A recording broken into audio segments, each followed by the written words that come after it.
Naquela manhã fria em Nova York, todos esperavam um espetáculo de gritos e lágrimas. Isabela Monteiro entrou na sala de audiências para se divorciar de Ricardo Azevedo, um magnata da tecnologia conhecido por destruir adversários nos tribunais.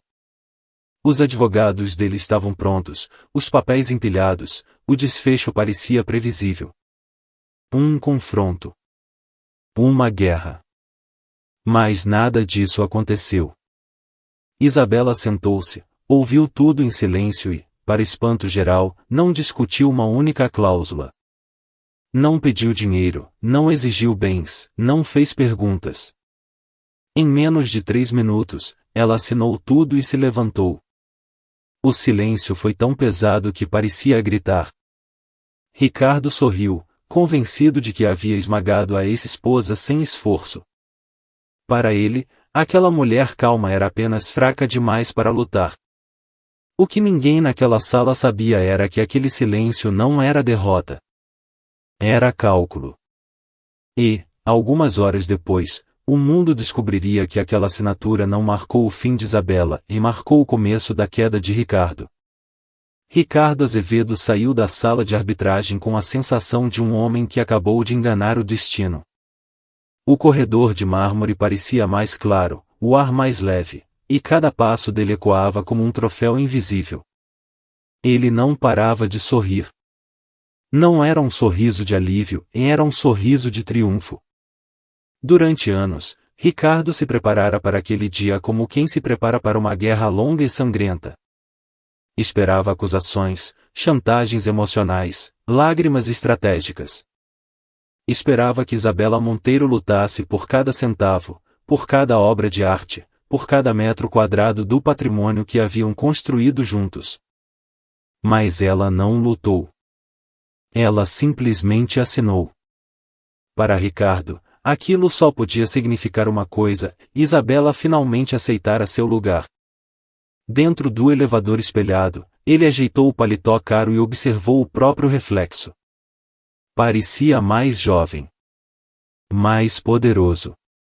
Eu ganhei, murmurou, como se precisasse ouvir em voz alta. Quando o celular vibrou no bolso, ele já sabia quem era. E então? Perguntou Camila Rocha, sua assistente pessoal que agora ocupava um espaço muito mais íntimo em sua vida. Acabou, respondeu Ricardo, rindo. Ela assinou tudo. Sem discutir. Sem pedir nada. Do outro lado da linha, Camila soltou uma risada curta, quase incrédula. Você está brincando. Eu queria estar. Mas não. 3 minutos. 3 assinaturas. E pronto. Ele fez uma pausa dramática. Eu disse que ela era fraca. A palavra ficou suspensa no ar, pesada e confortável ao mesmo tempo. Ricardo gostava dela. Fraca. Dava sentido a tudo. Justificava a traição, o desprezo, os anos em que Isabela ficará nos bastidores enquanto ele se apresentava ao mundo como gênio visionário. Pouco depois, Ricardo já estava em um restaurante sofisticado no Midtown, cercado por copos de cristal e vozes conhecidas. A mesa era ocupada por homens que sempre o aplaudiram, diretores, sócios, velhos amigos de faculdade que se alimentavam da sombra do sucesso dele. Camila chegou usando um vestido vermelho que ele mesmo havia comprado, e sentou-se colada ao seu lado, como se aquele lugar fosse um título conquistado. A liberdade brindou alguém. A inteligência disse outro. Ao rei solteiro, completou um terceiro. Ricardo levantou o copo, sentindo o uísque descer quente pela garganta. A vitória fácil, disse, sem nenhum pudor. Ele contou a história da manhã com exageros calculados. Falou do silêncio de Isabela como se fosse covardia. Descreveu a caneta tremendo entre os dedos dela, mesmo que isso nunca tivesse acontecido. Cada detalhe era ajustado para reforçar uma narrativa confortável, e ele, o vencedor absoluto, ela, a mulher que não aguentou o jogo. Camila ouvia com atenção, os olhos brilhando mais pela posição que conquistara do que pela história em si. Ela vai se arrepender, e comentou. Nova York não é gentil com mulheres sem dinheiro. Ricardo riu alto. Moral não paga aluguel, e respondeu. Ela achou que sair com dignidade era suficiente. Mas, enquanto todos riam, algo quase imperceptível começou a se mover dentro dele. Um incômodo pequeno, como uma pedrinha no sapato. Era a facilidade. Tudo tinha sido fácil demais. Isabela o conhecia melhor do que ninguém. Sabia como ele pensava, como negociava, como pressionava. O silêncio dela não combinava com o desespero que ele esperava ver. O telefone vibrou novamente. Desta vez, o nome exibido na tela era Gustavo Leal, seu advogado. Ricardo franziu a testa. Depois eu ligo, e murmurou, recusando a chamada. Problemas? Perguntou Camila, passando os dedos pelo braço dele. Nada que mereça estragar o almoço, e respondeu, forçando um sorriso. Mas o telefone vibrou outra vez. E outra. Até que o incômodo se transformou em algo mais denso. Ele se levantou, afastando-se da mesa. Fala, Gustavo. A tinta está seca? Disse, com ironia. Do outro lado, a voz não veio festiva. Veio tensa. Ricardo, onde você está? Almoçando. Celebrando. Por quê? Houve uma pausa. Uma pausa longa demais. Algo estranho apareceu no sistema quando registrei o acordo, e disse o advogado. Algumas propriedades não estão vinculadas a você como imaginávamos. Ricardo sentiu o estômago dar um leve nó. Como assim, não estão vinculadas? Meu nome está em tudo. Não exatamente, respondeu Gustavo. Está como administrador. Não como beneficiário. O barulho do restaurante pareceu se afastar. As risadas ficaram distantes. Isso não faz sentido, disse Ricardo, mais para si mesmo do que para o advogado. É cedo para conclusões, apressou-se Gustavo. Vou verificar com calma. Mas não ignore isso. A ligação terminou, e Ricardo ficou parado por alguns segundos, olhando para a própria mão. Ele voltou à mesa tentando recuperar a postura confiante. Brindou mais uma vez. Riu mais alto. Beijou Camila com mais força do que o necessário. Mas, no fundo, algo já tinha mudado. Ele ainda acreditava que tinha vencido. Ainda se sentia no controle. Ainda via Isabela como alguém que simplesmente desistira. Porém, sem perceber, Ricardo já não comemorava uma vitória real, e comemorava apenas a ilusão dela. E enquanto ele brindava cercado de aplausos vazios, Isabela Monteiro seguia seu próprio caminho, em silêncio, deixando para trás não uma derrota mas uma armadilha cuidadosamente fechada. Quando Ricardo Azevedo desligou o telefone, o copo de uísque em sua mão já não parecia tão pesado quanto o silêncio que se formou dentro dele. Ele voltou à mesa tentando manter o ar de vencedor, mas algo tinha se deslocado, como uma engrenagem fora do lugar. Ninguém percebeu. Ou fingiu não perceber. Os brindes continuaram, as risadas seguiram altas demais, e Camila permaneceu ao seu lado, orgulhosa da posição que agora ocupava. Mas Ricardo já não ouvia as vozes ao redor. A frase do advogado ecoava em sua cabeça como um ruído persistente, administrador, não beneficiário. Ele afastou esse pensamento como sempre fazia com qualquer coisa que ameaçasse sua autoconfiança. Ricardo tinha construído a vida inteira sobre a certeza de que estava no controle. Empresas, pessoas, narrativas. Tudo obedecia à lógica dele. Isabela, especialmente. Durante anos, ele acreditara que ela existia para organizar o caos que ele produzia, nunca para criá-lo. Horas depois, quando deixou o restaurante e entrou no carro com Camila, a cidade parecia diferente. Não hostil. Apenas indiferente. Arranha-céus brilhavam como sempre, mas Ricardo sentia que algo invisível já estava se movendo nos bastidores. Você ficou estranho depois da ligação, comentou Camila, cruzando as pernas com elegância calculada. Coisa de advogado, e respondeu ele, seco. Sempre exageram. Mas naquela noite, em vez de ir direto para casa, Ricardo pediu ao motorista que o deixasse no escritório da empresa.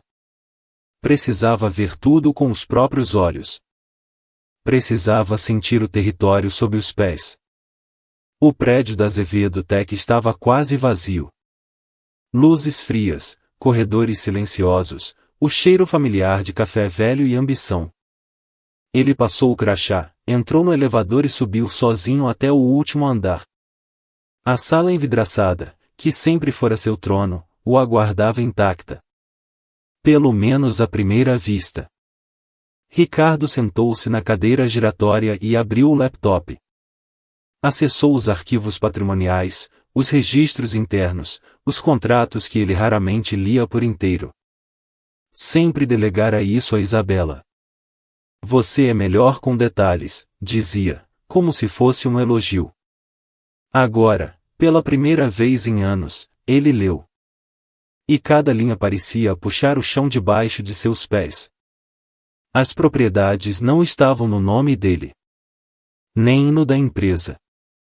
Estavam vinculadas a estruturas jurídicas antigas, criadas anos antes, quando ele ainda se orgulhava de dizer que não perdia tempo com burocracia.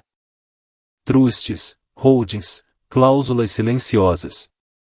Tudo organizado com precisão cirúrgica. O nome de Isabela aparecia repetidamente. Não como acompanhante. Não como beneficiária indireta.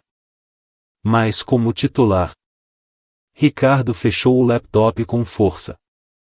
Isso é impossível, e murmurou. Naquele mesmo instante, do outro lado da cidade, Isabela Monteiro observava o reflexo das luzes de Manhattan no vidro escuro de um carro que não levava identificação alguma. O interior era silencioso, confortável, distante do mundo que ela acabará de deixar para trás. Ela não chorava. Não sentia alívio nem euforia. Sentia algo mais raro, clareza. O motorista não perguntou nada. Apenas conduzia. Quando o carro parou, ela desceu com calma e entrou em um hangar privado, longe de olhares curiosos. Um jato a aguardava, discreto, sem logotipos chamativos. Para Isabela, aquilo não simbolizava luxo. Simbolizava distância. Enquanto se acomodava, ela permitiu que a mente revisse os últimos anos, agora sob uma nova lente. O segundo telefone escondido. As mensagens que ela fingira não ver. As noites em que Ricardo chegava tarde demais, cheirando a outro perfume. Ela não confrontara. Não gritara. Não implorara. Ela observara. Isabela sempre soubera que o maior erro de Ricardo era subestimá-la. Ele acreditava que silêncio era submissão. Nunca considerou que pudesse ser estratégia. O jato decolou suavemente, e Nova York começou a ficar pequena. Isabela fechou os olhos por alguns segundos. Não para fugir. Para confirmar que não havia arrependimento. De volta ao escritório, Ricardo chamou o diretor financeiro ainda naquela madrugada. A ligação foi curta, tensa, cheia de negativas. Ninguém tinha respostas claras. Ninguém parecia saber exatamente quem detinha o quê. Pela primeira vez, ele sentiu algo próximo ao medo. Na manhã seguinte, os sinais começaram a se multiplicar. Um acesso negado aqui. Um documento bloqueado ali. Senhas que não funcionavam. Autorizações que expiravam sem aviso. Cada detalhe isolado parecia pequeno. Juntos, formavam um padrão. Ricardo foi informado de que determinados ativos não podiam mais ser usados como garantia. Bancos pediam esclarecimentos. Investidores queriam reuniões urgentes. O castelo, até então sólido, começava a revelar rachaduras. Isso é sabotagem, gritou ele em uma reunião improvisada. Minha ex-mulher não tem capacidade para isso. Ninguém respondeu. Os olhares trocados diziam mais do que palavras. Pela primeira vez, a dúvida pairava não apenas sobre Isabela, mas sobre o próprio Ricardo. Enquanto isso, Isabela desembarcava longe dali, em um lugar onde o sol parecia tocar a água com delicadeza. Um iate aguardava, discreto e imponente ao mesmo tempo. Ao subir a bordo, ela foi recebida com um aceno respeitoso. Nenhuma curiosidade. Nenhuma pergunta. Ela se sentou no convés, respirou fundo e permitiu-se um pequeno sorriso. Não de vingança. De precisão. Horas depois, quando uma imagem dela brindando ao pôr do sol começou a circular discretamente entre certos círculos de poder, Ricardo ainda tentava entender como perderá algo que jurava possuir. A notícia chegou como um sussurro venenoso. Uma foto. Um nome ao lado dela. Um homem cuja influência não precisava ser explicada. Alguém que Ricardo aprenderá a temer em silêncio. O telefone dele não parava de tocar. Você sabia disso? Perguntou Camila, a voz carregada de insegurança pela primeira vez. Sabia do quê? Respondeu Ricardo, ríspido demais. Que ela tinha esse tipo de conexão. Ricardo não respondeu. Porque, naquele momento, começava a entender a dimensão do erro. Isabela não estava improvisando. Não estava reagindo. Ela estava executando algo planejado muito antes do divórcio. Naquela noite, sozinho em um apartamento grande demais, Ricardo encarou o teto sem conseguir dormir. A imagem da assinatura rápida de Isabela voltou à mente. O olhar neutro. A ausência de emoção. Não era resignação. Era alguém que já tinha saído do jogo porque controlava o tabuleiro. E enquanto ele finalmente percebia que talvez nunca tivesse sido o verdadeiro dono de nada, e nem da empresa, nem da história, nem da mulher ao seu lado, e Isabela seguia adiante, sem pressa, sabendo que a parte mais difícil não era tirar o poder de Ricardo. Era deixá-lo descobrir, sozinho, que ele nunca o teve de verdade. A queda não começou com um grande estrondo. Começou com pequenos silêncios. Na manhã seguinte, Ricardo Azevedo chegou ao escritório mais cedo do que o habitual. Não porque estivesse motivado, mas porque não conseguirá dormir. A cidade ainda acordava quando ele atravessou o saguão de vidro, ignorando os poucos funcionários que já estavam ali. Pela primeira vez em anos, ninguém correu para cumprimentá-lo com entusiasmo exagerado. Ele entrou no elevador sozinho. No último andar, a porta de sua sala demorou um segundo a mais para destrancar. Um atraso quase imperceptível. Mas suficiente para incomodá-lo. Ricardo passou o cartão novamente, irritado, até ouvir o clique seco da fechadura. Ótimo começo, e murmurou. Sentou-se à mesa, ligou o computador e digitou a senha com a mesma confiança automática de sempre. A tela piscou. Uma mensagem surgiu. Acesso não autorizado. Ricardo franziu o senho. Digitou outra senha. Depois outra. Nada. O aviso permaneceu frio e impessoal, como um funcionário que não reconhece mais o chefe. Ele respirou fundo, tentando manter o controle. Ligou para o chefe de TI. Deve ser algum erro de sistema, e disse, tentando soar calmo. Resolve isso agora. Minutos depois, o homem entrou na sala com o rosto pálido demais para aquela hora do dia. Ricardo, nós estamos com um problema maior. Maior quanto? Perguntou, levantando-se da cadeira. Os servidores principais não estão respondendo. O repositório central foi transferido. A palavra pairou no ar. Transferido?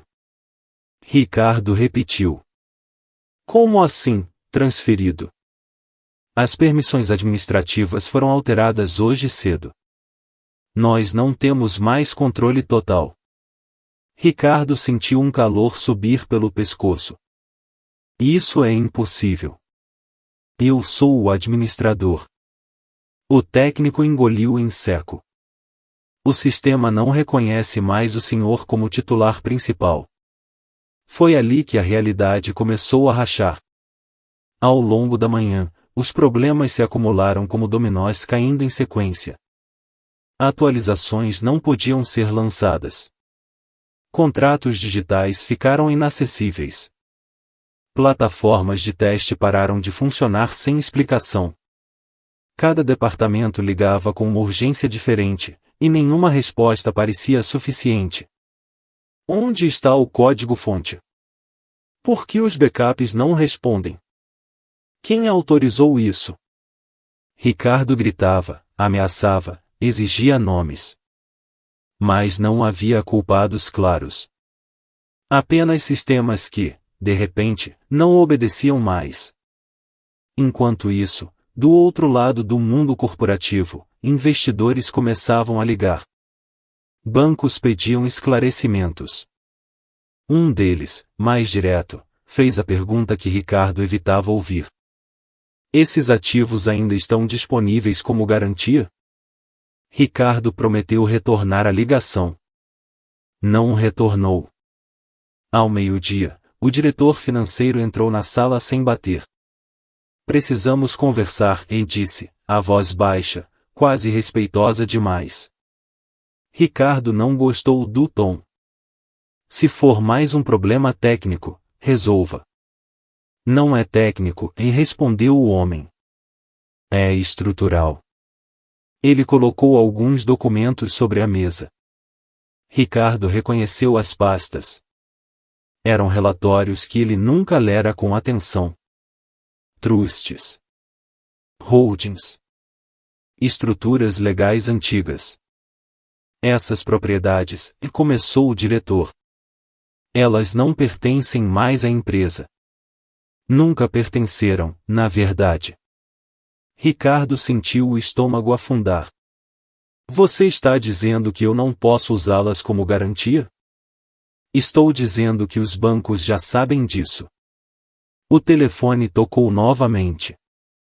Desta vez, Ricardo atendeu. Senhor Azevedo, disse uma voz formal, devido à mudança no status dos ativos, precisamos rever imediatamente os termos do empréstimo. Rever como? Perguntou, já sabendo a resposta. Convocar o pagamento antecipado. Ricardo desligou sem responder. O escritório parecia menor. As paredes de vidro já não transmitiam poder. Apenas exposição. Naquele mesmo momento, longe dali, Isabela Monteiro observava o mar em silêncio. O iate deslizava sem esforço, como se o mundo inteiro estivesse em câmera lenta. Ela segurava uma taça, mas não bebia. Pensava. Pensava em quantas vezes organizara reuniões para Ricardo, quantas crises apagara nos bastidores, quantos documentos assinará em silêncio. Ele nunca perguntara como tudo funcionava. Apenas confiara. Ou pior, ignorara. Para Isabela, aquilo não era vingança impulsiva. Era consequência. De volta ao escritório, o clima havia mudado. Funcionários cochichavam. Diretores evitavam contato visual. Um e-mail interno circulou pedindo calma, transparência, tempo. Palavras vazias quando a confiança começa a evaporar. Ricardo convocou uma reunião de emergência com o conselho. Entrou na sala tentando manter a postura de sempre, mas percebeu algo novo nos olhares ao redor. Não era admiração. Era cautela. Isso é temporário, e afirmou, sem convicção. Um ajuste. Vamos resolver. Resolver como? Perguntou uma das conselheiras. Sem acesso ao coração da tecnologia? Silêncio. Ricardo falou de processos, de equipes, de futuro. Mas cada frase parecia menos sólida que a anterior. Pela primeira vez, ele não era o homem mais preparado da sala.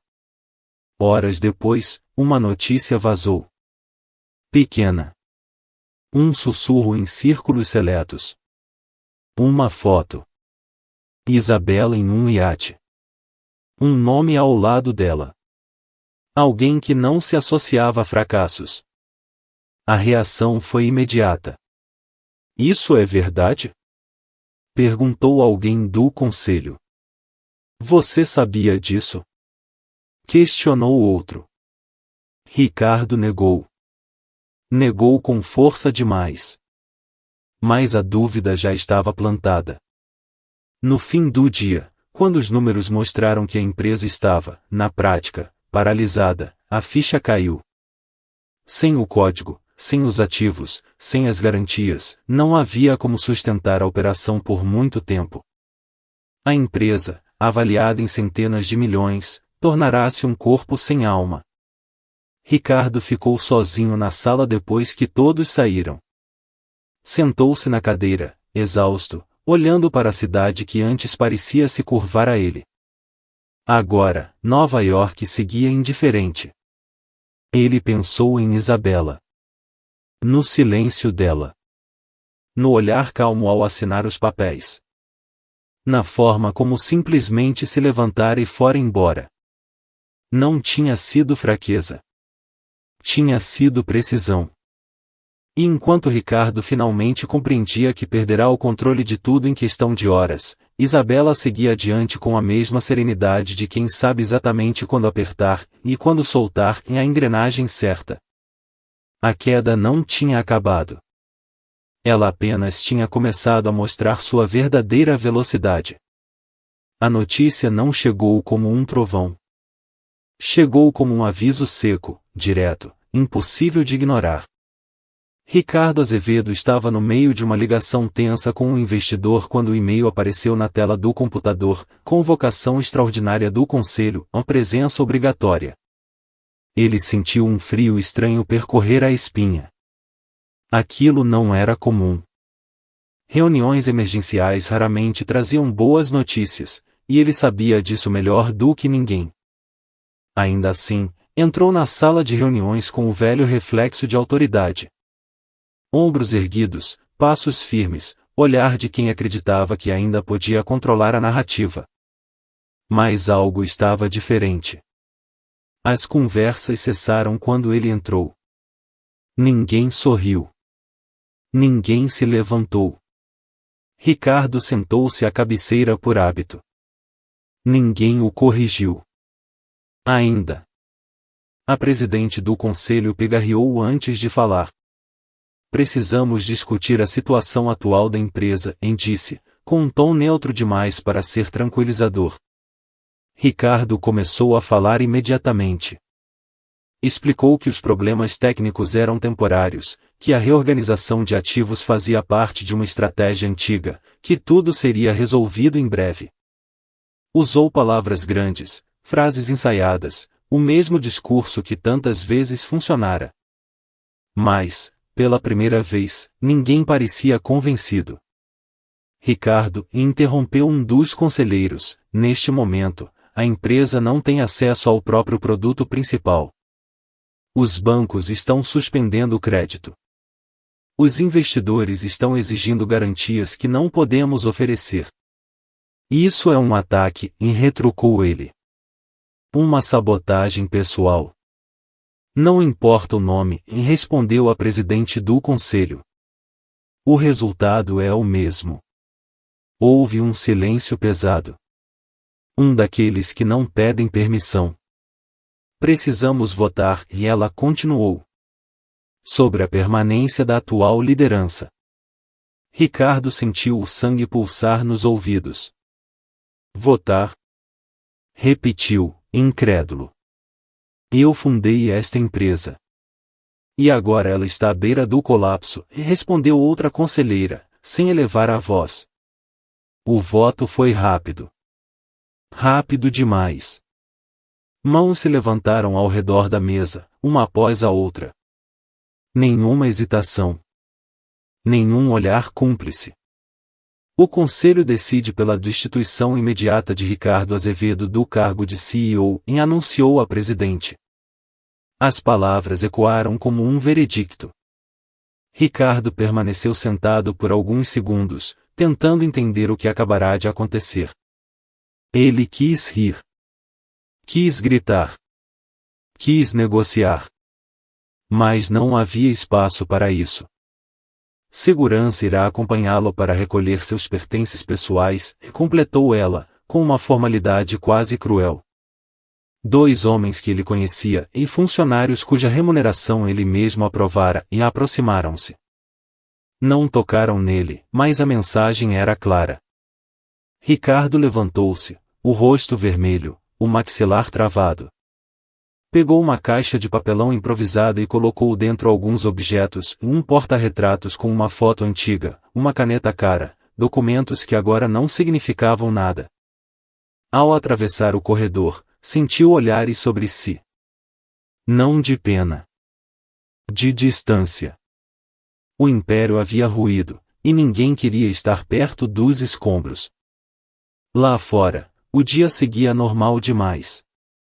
Pessoas caminhavam apressadas, carros buzinavam, a cidade não demonstrava qualquer respeito pela queda de um homem que, até ontem, acreditava ser intocável. Ricardo pegou o celular e ligou para Camila. Ela atendeu no 3º toque. Onde você está? Perguntou ele, a voz já carregada de desespero. Houve uma pausa curta demais para ser natural. Ricardo, começou ela. Eu ia te ligar. Me encontrar.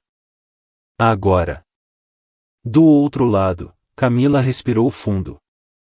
Não acho uma boa ideia. O quê? Ele quase gritou. Depois de tudo?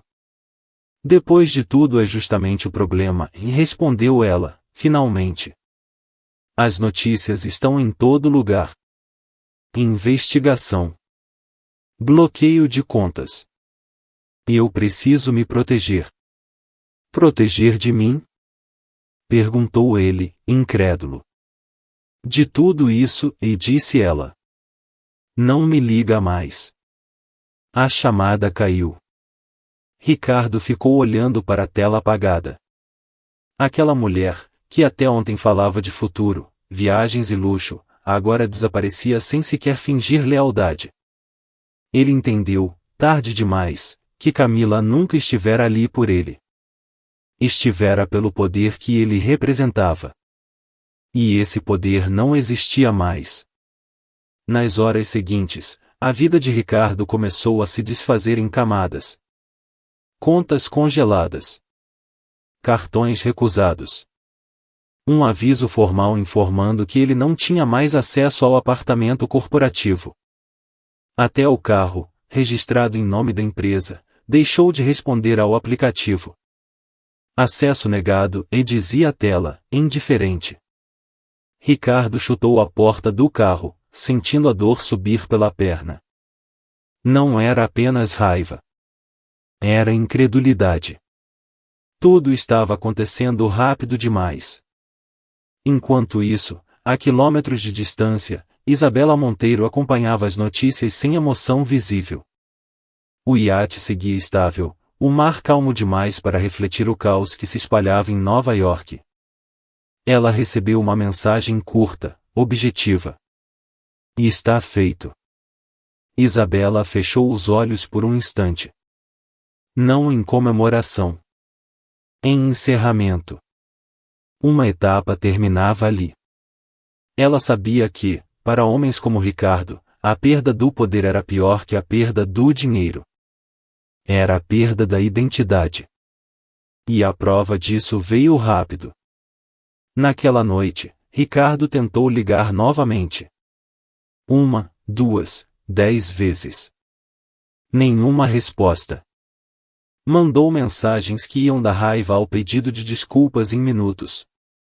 Promessas vazias. Ameaças sem força. Isabela não leu. Não precisava. O silêncio dela fazia mais barulho do que qualquer confronto. Horas depois, uma nova manchete começou a circular, e CEO deixa a sede da empresa escoltado após votação unânime do conselho. A foto mostrava Ricardo cabisbaixo, carregando uma caixa ridiculamente pequena para alguém que se dizia dono de tudo. Ele viu a imagem em uma televisão de bar, sentado sozinho, com um copo barato à frente. Pela primeira vez, não havia aplausos. Não havia seguidores. Apenas estranhos que olhavam rápido e voltavam aos próprios problemas. Ricardo levou o copo à boca e percebeu que não sentia gosto algum. Naquele momento, começou a entender o que Isabela realmente havia feito. Ela não o destruíra com um ataque frontal. Não gritara. Não brigara. Apenas retirara, peça por peça, tudo aquilo que sustentava o personagem que ele construíra. E agora, sem empresa, sem aliados, sem a mulher que acreditava controlar, Ricardo Azevedo encarava algo que sempre evitara. O vazio. Mas, enquanto ele afundava nesse silêncio hostil, Isabela seguia adiante, sabendo que a queda ainda não tinha atingido fundo. O pior para Ricardo não era ter perdido tudo. Era ainda não ter ideia do que estava por vir. Ricardo Azevedo sempre acreditou que a opinião pública era apenas mais uma variável a ser manipulada. Durante anos, ele aprenderá a transformar crises em narrativas favoráveis, a trocar culpa por carisma e a vestir o papel de vítima quando fosse conveniente. Por isso, quando seus assessores sugeriram uma entrevista exclusiva em rede nacional, ele aceitou sem hesitar. Era a última cartada. E, na mente de Ricardo, ainda era uma carta poderosa. Naquela manhã, ele chegou ao estúdio de televisão com o rosto cansado, mas cuidadosamente preparado. Pediu ao maquiador que não escondesse totalmente as olheiras. Queria parecer exausto, ferido, humano. O terno não era feito sob medida como os antigos, era simples, comprado às pressas. Tudo fazia parte da encenação. No camarim, Ricardo ensaiava frases diante do espelho. Traição. Conspiração. Fui enganado. Ele precisava convencer o público de que fora destruído por uma mulher fria e calculista, apoiada por interesses obscuros. Precisava inverter os papéis. Transformar Isabela Monteiro na vilã da história. 5 minutos, Sr. Azevedo, e avisou a assistente de produção, abrindo a porta. Ricardo respirou fundo. Sentiu aquele velho prazer nervoso antes de subir ao palco. O mesmo que sentia antes de grandes apresentações para investidores. A diferença era que, desta vez, não havia números para esconder a verdade. Apenas palavras. Quando entrou no estúdio, as luzes o cegaram por um instante. O apresentador sorriu com profissionalismo ensaiado, daquele tipo que mistura empatia e apetite por escândalo. Estamos ao vivo, e anunciou. A conversa começou de forma previsível. Perguntas sobre a queda da empresa, sobre o divórcio silencioso, sobre a imagem recente de Isabela em um iate luxuoso. Ricardo respondeu com cuidado, escolhendo cada palavra. Eu confiava nela, e disse, com a voz levemente embargada. Dediquei minha vida ao trabalho, enquanto acreditava que ela cuidava do que era nosso. E fui traído. Não apenas como marido, mas como fundador. O apresentador inclinou-se para a frente, interessado. O senhor está dizendo que sua ex-esposa roubou a empresa? Estou dizendo que fui enganado, respondeu Ricardo. Que documentos foram manipulados? Que houve má-fé? Isso não é apenas um divórcio. É um ataque calculado. Ricardo sentiu o público do outro lado das câmeras reagir. Ele sabia reconhecer quando a narrativa começava a funcionar. Pessoas gostam de histórias simples, um homem que construiu tudo, uma mulher que traiu a confiança, um colapso inesperado. Por alguns minutos, ele acreditou que estava recuperando o controle.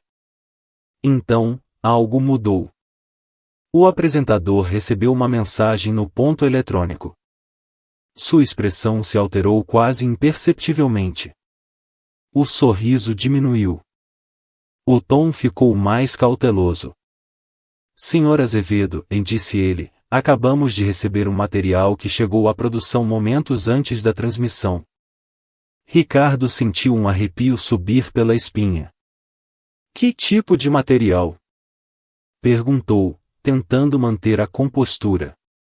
Antes que o apresentador respondesse, a grande tela atrás deles, que exibia o logotipo do programa, apagou-se por um segundo.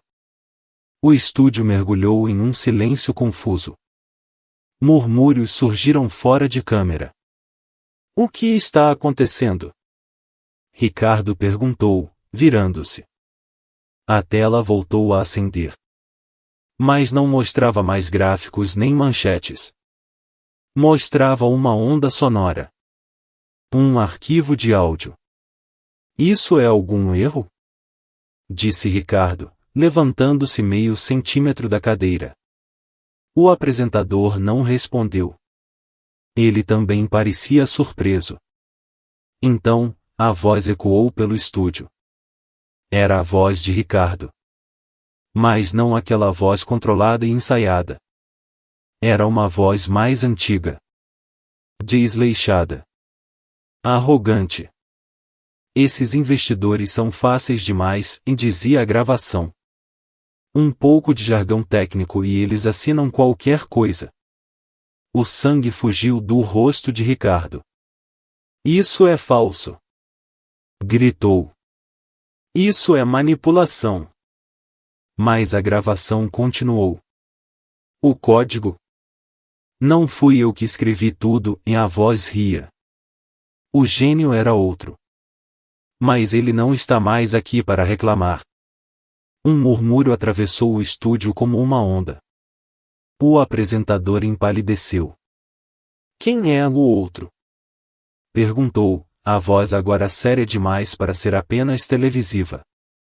Ricardo tentava falar, mas as palavras não saíam. A tela mudou novamente. Agora exibia documentos. Registros antigos. Datas. Um nome que Ricardo não ouvia em voz alta havia anos. O estúdio estava em choque. O público em casa também. Isso é uma armação. Ricardo gritou, levantando-se de vez. Ela está tentando me destruir. Mas ninguém o interrompia mais. O controle do programa escapara. As provas falavam sozinhas. O apresentador respirou fundo. Senhor Azevedo, disse, com frieza, o senhor está sendo acusado de apropriação indevida de propriedade intelectual. De fraude. E agora isso. Ricardo avançou um passo em direção às câmeras. Desliguem isso. Berrou. Eu processo todos vocês. Seguranças surgiram no canto do estúdio. A transmissão começou a ficar caótica. Câmeras tremiam. Microfones captavam frases desconexas. Eu sou o fundador. Ricardo gritava. Eu sou a vítima. Mas, para o público, algo havia se quebrado de forma irreversível. A imagem do gênio injustiçado se dissolvia diante dos próprios olhos.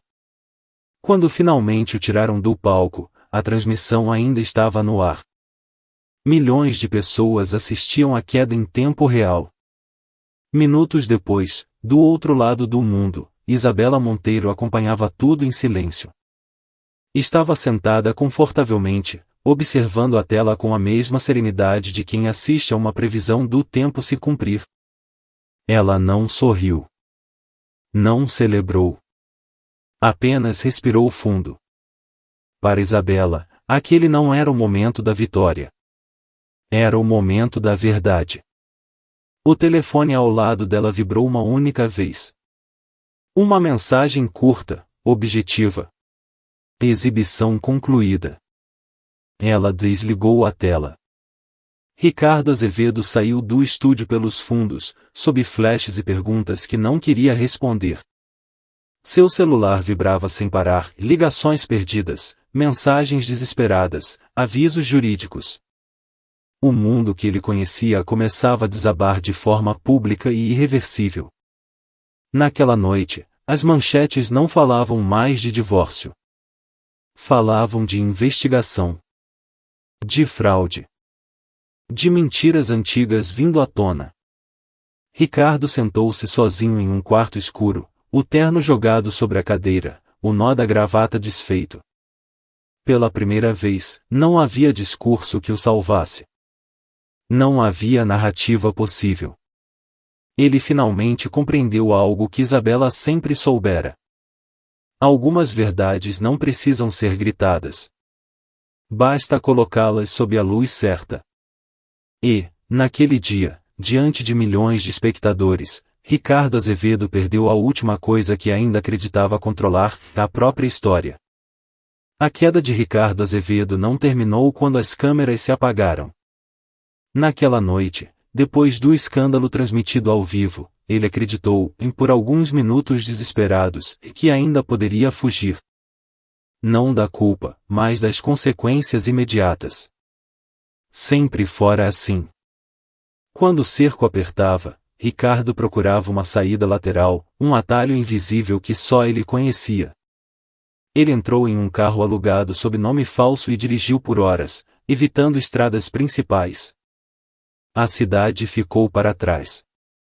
O brilho, o barulho, os holofotes. Restaram apenas o asfalto molhado e o som da própria respiração acelerada. Ricardo lembrava-se de algo que ninguém mais sabia. Anos antes, em um momento raro de paranoia, havia separado uma quantia considerável em dinheiro vivo e escondido em uma propriedade afastada. Um plano de emergência. Seu último recurso. Se ainda existisse. Quando chegou ao local, já era madrugada. A casa estava escura, silenciosa demais para alguém que sempre associara poder a movimento constante. Ricardo entrou com dificuldade, tropeçando nos próprios pensamentos. Cada passo parecia mais pesado. Ele foi direto ao lugar onde tinha certeza de que encontraria a salvação. Mas encontrou apenas o vazio. O esconderijo estava aberto. O dinheiro, desaparecido. Nenhuma bagunça. Nenhum sinal de arrombamento. Apenas a confirmação cruel de que alguém estivera ali antes dele. Alguém que conhecia seus hábitos. Seus medos. Não, sussurrou, sentindo as pernas falharem. Foi então que ouviu o som distante de sirenes. Primeiro uma. Depois outra. Cada vez mais próximas. Ricardo entendeu, naquele instante, que não estava sendo perseguido por acaso. Aquilo não era improviso.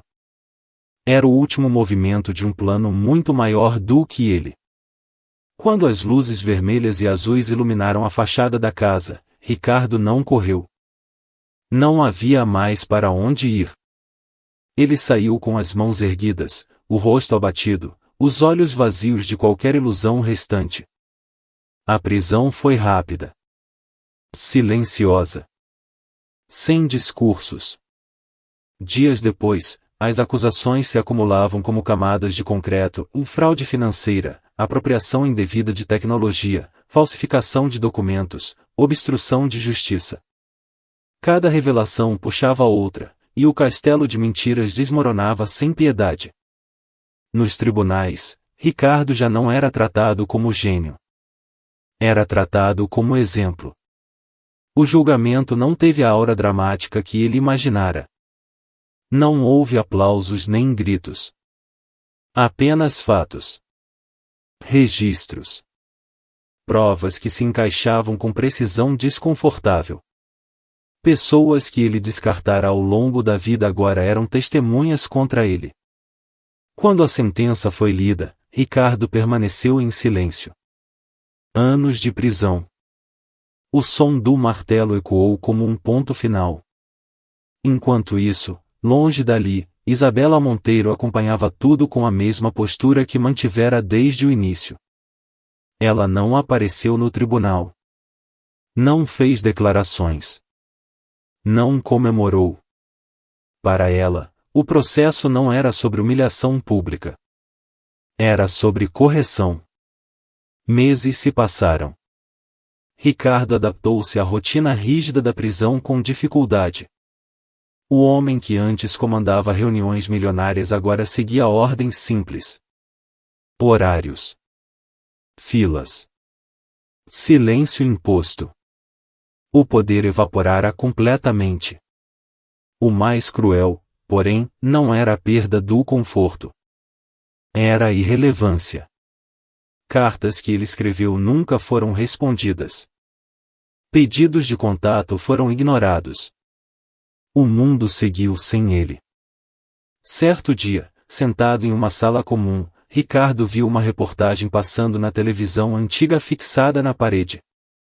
O som estava baixo, mas as imagens eram claras.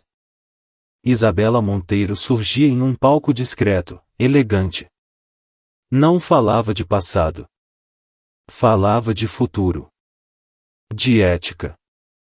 De reconstrução. O nome da antiga empresa já não existia. Um novo projeto surgira, com novas regras e transparência absoluta. Ao lado dela, pessoas que jamais teriam espaço na antiga gestão agora eram ouvidas. Ricardo desviou o olhar. Não era inveja. Era compreensão tardia. Ele finalmente entendeu que Isabela não o destruíra por ódio. Ela o desmontara porque ele construíra tudo sobre alicerces roubados. Ela apenas devolvera cada coisa ao seu verdadeiro lugar. Naquela noite, deitado em sua cela, Ricardo percebeu algo que nunca aprenderá quando tinha tudo. O silêncio pode ser mais devastador do que qualquer ataque. Isabela não precisará gritar. Não precisará lutar em público. Não precisará implorar. Ela apenas esperou. Esperou o momento certo. Esperou que a verdade ficasse pesada demais para ser carregada. Esperou que ele mesmo cavasse o próprio fim.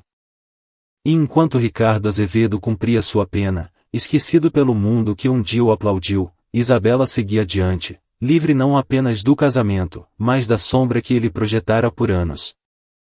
O acordo silencioso não foi um ato de fraqueza. Foi o som exato de uma porta se fechando. E de uma vida inteira sendo reescrita do outro lado. O tempo passou, e o mundo seguiu em frente. Para muitos, a queda de Ricardo Azevedo tornou-se apenas mais uma manchete antiga, substituída por novas histórias, novos escândalos, novos rostos. Mas para ele, o tempo havia parado. Cada dia na prisão era igual ao outro, marcado não por relógios, mas por contagens silenciosas. O que mais doía não era a cela fria ou a perda do luxo, era o fato de ninguém mais se importar. Enquanto isso, Isabela Monteiro não buscou aplausos nem vingança pública. Ela escolheu algo mais difícil, em seguir em frente sem olhar para trás. Reconstruiu projetos com ética, devolveu valor a quem nunca teve voz e transformou um passado de traição em um futuro de propósito. Quando perguntada sobre o ex-marido, respondeu apenas com um silêncio sereno e um silêncio que dizia tudo. Ricardo finalmente entendeu tarde demais, o verdadeiro castigo não foi a prisão, nem a falência. Foi a irrelevância. foi perceber que o mundo funciona muito bem sem aqueles que constroem o sucesso pisando nos outros. Isabela não venceu gritando. Ela venceu esperando. Esperando que a verdade, pesada demais, caísse sozinha. Broto lição de vida e lição moral.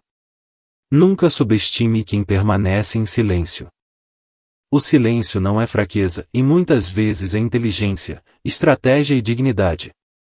Quem constrói algo sobre mentiras pode até subir rápido, mas sempre cai sozinho. Já quem age com verdade pode perder no começo, mas vence no fim e com paz, liberdade e respeito próprio. Balão de fala. Agora queremos ouvir você. Você teria escolhido o dinheiro ou a verdade? Teria perdoado ou seguido em frente como Isabela? Deixe sua opinião nos comentários, e sua história pode inspirar outras pessoas. Taxinha. Se essa história tocou você, curta o vídeo, inscreva-se no canal e ative as notificações. Aqui, acreditamos que a bondade, a justiça e a verdade sempre encontram um caminho.